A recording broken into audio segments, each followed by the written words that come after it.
Hi hello வணக்கம் friend. வாங்க கீரை பார்க்கலாம். கீரை பார்த்திங்கன்னா வாரத்தில் 3 நாளாவது கீரை சேர்த்துக்கணும். முருங்கைக்கீரை நிறையவே சேர்த்துக்கணும். முருங்கைக்கீரையில் தான் அயன் சத்து அதிகமாக இருக்குது. பார்த்திங்கன்னா எண்ணெய், கடுகு, பச்சை மிளகாய், வெங்காயம், பார்த்திங்கன்னா கட்டாயம் சோம்பு, சீரகம் சேர்த்துக்கணும். சில பேருக்கெலாம் அந்த கோதுமை மாவு தோசை செரிக்காது, அதனால தான் சின்ன சீரகம் பெருஞ்சீரகம் 2ம் சேர்த்துக்கணும். என்கிட்ட பெருங்காயத்தூள் இல்லை, பெருங்காயத்தூளும் சேர்த்துக்கலாம், ரொம்ப நல்லாயிருக்கும், டேஸ்ட்டுமே நல்லாயிருக்கும். போட்டு வதக்கி கோதுமை மாவு கரைச்சி வச்சுக்கணும். கீரை இந்த பக்கம் வணங்கிட்டே இருந்தோன்னா இந்த பக்கம் கோதுமை மாவு நல்லா கட்டி இல்லாமல் கரைச்சி வச்சுக்கணும்.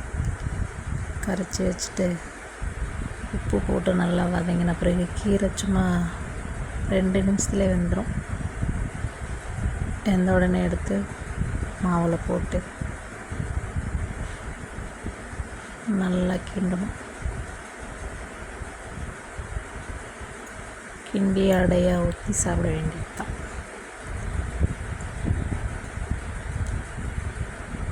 இந்த மாதிரி கீரை சேர்த்துக்கிட்டோன்னா ஹீமோகுளோபின் கம்மியாக இருக்கிறவங்களுக்கும் ரத்தம் ஊறும்.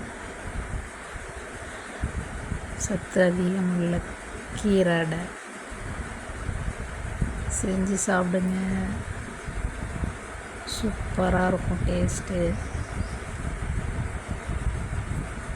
பாய் பாய் பாய். லைக் பண்ணுங்கள், ஷேர் பண்ணுங்கள், கமெண்ட் பண்ணுங்கள், சப்ஸ்கிரைப் பண்ணுங்கள்.